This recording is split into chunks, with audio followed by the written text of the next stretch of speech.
À 20 ans, j'ai découvert ces 5 vérités qui ont changé ma vie. Chers amis de l'école de la famille Efata, bienvenue encore dans cette nouvelle vidéo du jour. Vous êtes à la bonne place.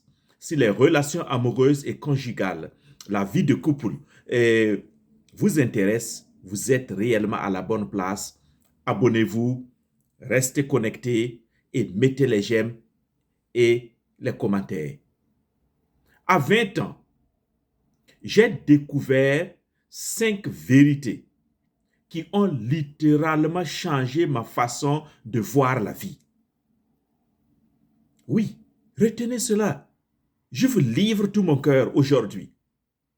À l'époque, je ne réalisais pas à quel point ces leçons allaient influencer de façon positive mes choix, mes relations et ma vision du monde. Si j'avais su tout cela plus tôt, j'aurais évité bien des erreurs et avancé de façon plus sereine. Oui, c'est un gain, c'est un avantage que j'ai eu en découvrant ces 5 vérités.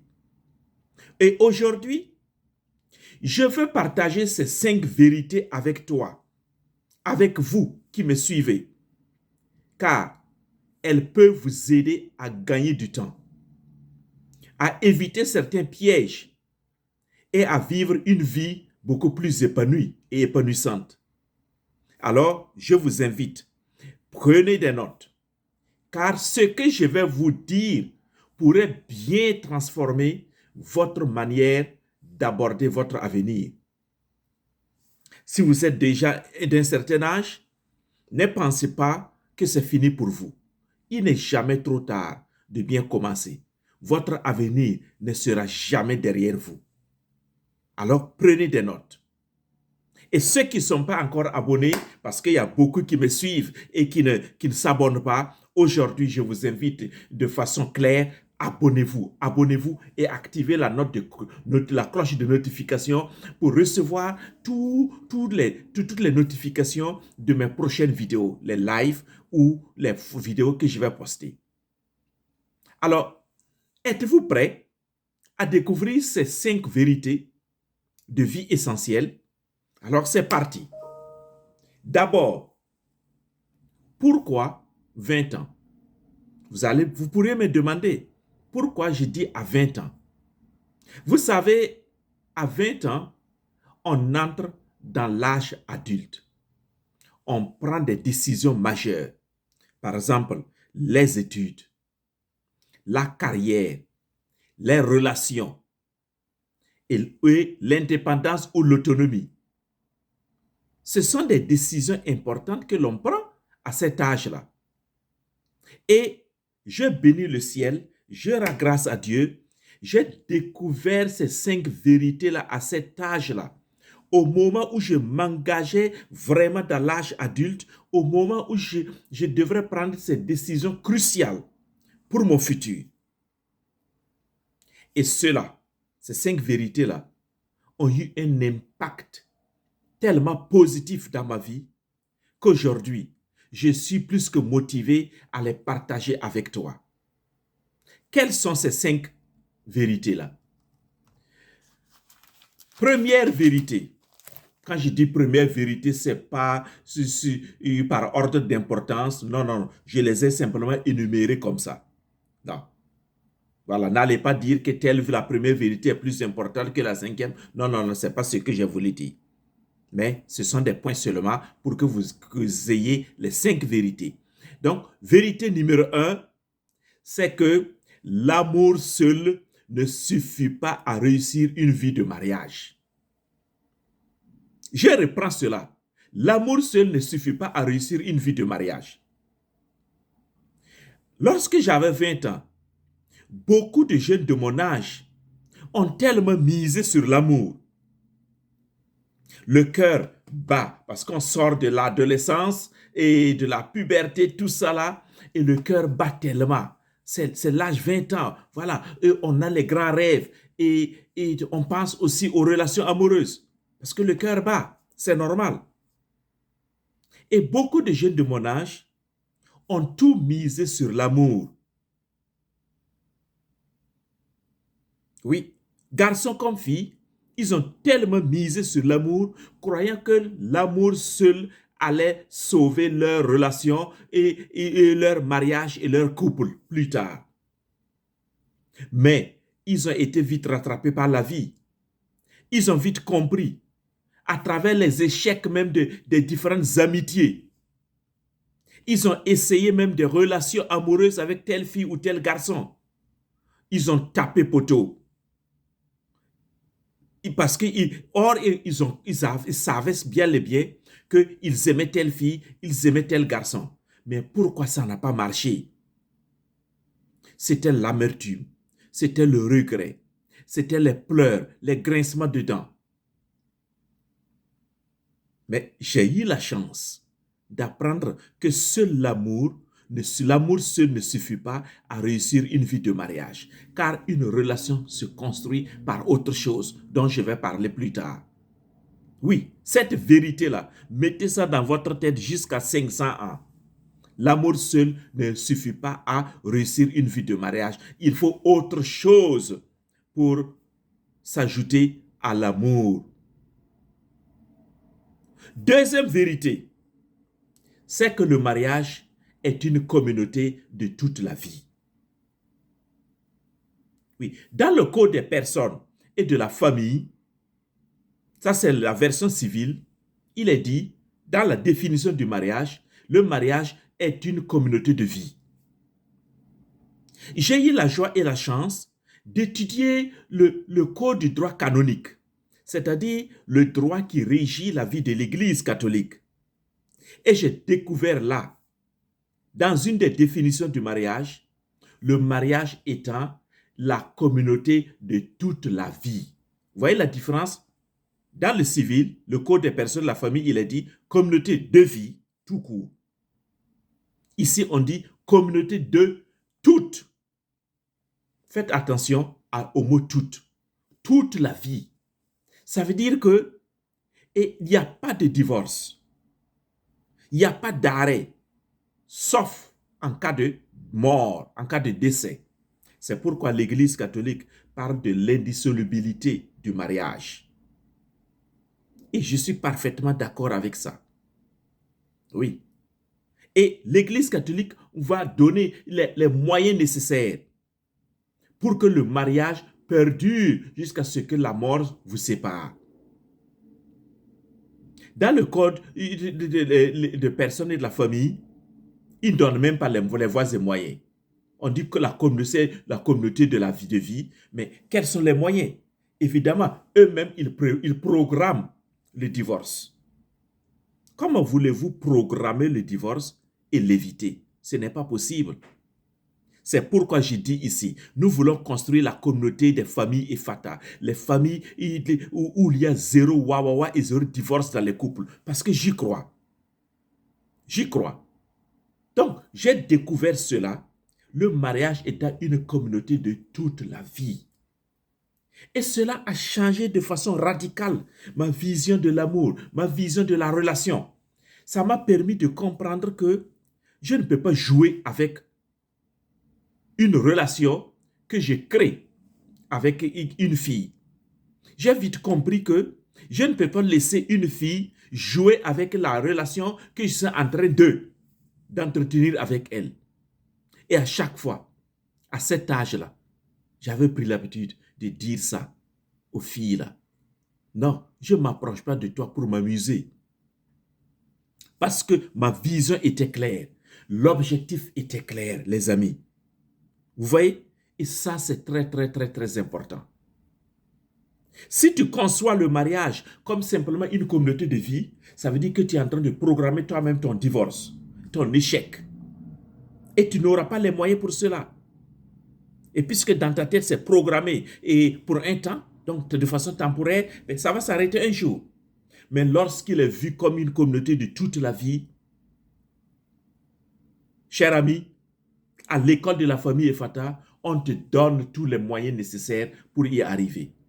Et c'est cela mon combat avec tout le monde. Les amis, oui, Troisième vérité que j'ai découverte à 20 ans. Oui, je rends grâce à Dieu. Waouh, waouh, waouh, waouh. Je rends grâce à Dieu vraiment pour cela, d'avoir découvert toutes ces 5 vérités-là que je partage avec vous. Mais avant d'entamer la troisième vérité, ceux qui ne sont pas encore abonnés là, il y a quoi même? Vous attendez quand? Vous attendez quoi? Abonnez-vous et activez la cloche de notification pour recevoir toutes les notifications à chaque fois que je poste une vidéo, à chaque fois que je vais en live. Ceux qui sont déjà abonnés, merci beaucoup et félicitations. Mettez les j'aime, partagez cette vidéo-là parce que vous allez rendre service à plus d'un. Nous voulons construire la plus forte communauté de la diaspora, la communauté des familles Efata où il y a 0 divorce et 0 wawawa au sein des couples. Troisième vérité que j'ai apprise, c'est que le mariage requiert une ferme volonté de grandir ensemble. Oui, la ferme volonté de grandir ensemble. Je veux grandir avec ma femme. Et ma femme aussi devrait comprendre que elle devrait vouloir grandir avec moi. Et si moi je grandis plus rapidement qu'elle, ça veut dire que elle va être un fardeau, un boulet pour moi que je dois tirer pour monter. Et cela n'est pas bon. Vouloir grandir avec l'autre, c'est vouloir réussir. Je réussis, elle réussit. Je gagne, elle gagne. C'est ça aussi la vie de communauté. Puisque le mariage est une communauté de vie, de toute la vie. Mais il n'y a pas à vouloir réussir sans l'autre. Sinon, c'est déséquilibré. Sinon, il n'y a pas d'épanouissement. Monsieur ne peut pas s'épanouir et laisser sa femme ou vice-versa. Non, les deux, donc, grandir ensemble puisqu'on est dans une communauté. Et c'est pourquoi il faut se soutenir. Et lorsque j'ai compris cela, dans toutes mes relations amicales même avec les garçons ou les filles, j'avais l'habitude et le réflexe et la joie et la volonté de partager tout ce que je suis et tout ce que j'ai avec les autres pour que, ensemble, nous puissions devenir ce que nous sommes appelés à devenir. C'est comme ça que même dès l'école primaire ou au secondaire ou à l'université, les connaissances que j'avais dans les travaux de groupe, je partageais. Mais il y en a qui ne comprenaient pas ça ou qui n'acceptent même pas ça. Pourquoi je le fais? J'ai compris ce secret de la vie là. La ferme volonté de grandir ensemble. Et lorsque tu veux vraiment grandir avec ta femme, grandir avec ton mari, tu vas porter attention à ses besoins. Tu vas porter attention à ce qu'elle veut. Tu vas porter attention à ses douleurs, à ses peines, pour l'aider aussi à dépasser cela, pour que la marche pour elle aussi soit facile. Lorsque tu veux grandir avec ta femme ou ton mari, tu vas faire attention à ses compétences, à ses capacités, à ses qualités, pour l'honorer, pour l'élever, pour l'encourager, pour le motiver ou la motiver. Et si les deux ont ce mindset de grandir ensemble là, il n'y a pas de raison que ma femme me fasse une remarque et que je m'énerve. Non, elle me fait la remarque pour que je m'améliore parce qu'on doit grandir ensemble. Je lui fais une remarque pour qu'elle s'améliore parce qu'on doit grandir ensemble. Vous comprenez ça, les amis? C'est une question de mindset. Et à 20 ans, j'ai eu la chance, et je rends gloire encore à Dieu, de comprendre tout cela. Quatrième vérité que j'ai comprise ou que j'ai découverte à 20 ans, c'est que pour que le couple ou le mariage réussisse, il faut l'engagement. L'engagement. Je m'en vais rapidement pour vous dire, parce que je suis allé chercher la définition de l'engagement. Oui, oui. Et j'ai écrit quelque chose que je vais lire pour vous. Écoutez ça bien. L'engagement est l'acte de se lier volontairement à une cause, une personne, une action ou une promesse impliquant une responsabilité et une implication active. Se lier volontairement à une personne. Dans le contexte des relations, l'engagement désigne la décision consciente de construire et de maintenir une relation sur le long terme en faisant preuve de fidélité, de dévouement et d'effort pour surmonter les défis. Vous voyez ça, l'engagement. Oui, la volonté de se lier à une personne de façon volontaire. Il n'y a pas de pression sur toi, c'est toi-même qui choisis délibérément, de façon intentionnelle, de te lier à cette personne, à ce monsieur ou à cette femme. Et dans le contexte de relation, tu prends la décision consciente que tu vas construire, tu vas maintenir la relation avec cette personne-là jusqu'à ce que la mort vous sépare. Oui, c'est ça l'engagement, les amis. L'engagement, ce n'est pas seulement acheter le matériel et venir déposer. Non, non, non, non. C'est plus que cela. Je prendrai le temps dans une prochaine vidéo de faire uniquement une vidéo sur l'engagement, comment il faut s'engager. Et je reviendrai sur les définitions de mot engagement. Donc, j'ai compris ça, cette vérité-là. Le mariage, le couple exige un engagement sans embâche, mais de façon intentionnelle.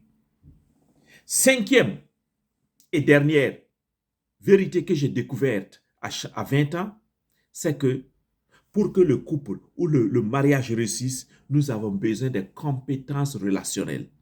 Puisque l'amour seul ne suffit pas, qu'est-ce qu'il faut pour compléter cela? Ce sont les compétences relationnelles. Donc, l'art de communiquer, l'art de résoudre les conflits, l'art de gérer les biens, les ressources familiales, l'art de traiter son conjoint ou sa conjointe, et l'art de prouver son amour, l'art de... Voilà, tout cela, c'est de l'art et ça s'apprend et ça se développe. C'est tout ça, les compétences relationnelles. Comment parler, comment écouter et de façon active. Et même l'intimité physique. Donc, l'intimité émotionnelle d'abord et ensuite l'intimité physique. Ça s'apprend. Comment vivre l'intimité émotionnelle, comment vivre l'intimité physique. Ça s'apprend, les amis. Et si vous n'avez pas développé ces compétences-là, zéro. Zéro. Votre relation est zéro. C'est pourquoi j'ai créé ce livre-là. J'ai publié ce livre, Renforcer votre relation et 30 défis et exercices pour un couple épanoui. Je vais mettre le lien dans la barre de description et dans les commentaires. Vous pouvez vous l'acheter sur Amazon ou vous pouvez le commander à mon niveau directement et je vais l'expédier à votre adresse pour ceux qui sont aux États-Unis. Alors, chers amis, retenez ça. Ces 5 vérités. L'amour seul ne suffit pas à réussir une vie de mariage. Le mariage, c'est une communauté de toute la vie. Le mariage exige aussi une ferme volonté de grandir ensemble. Quatrièmement, le mariage exige l'engagement de façon intentionnelle. Et enfin, pour que ton mariage et ta relation perdurent et que vous ayez une vie épanouie et épanouissante, il faut des compétences relationnelles. C'est ce que je fais à travers ce livre et à travers le coaching, les programmes d'accompagnement que j'offre aux gens. Alors, si cela te dit quelque chose, contacte-moi, inbox, et je verrai comment nous allons travailler ensemble. Alors, mettez les j'aime, abonnez-vous et partagez cette vidéo pour aider beaucoup plus d'un. Merci beaucoup.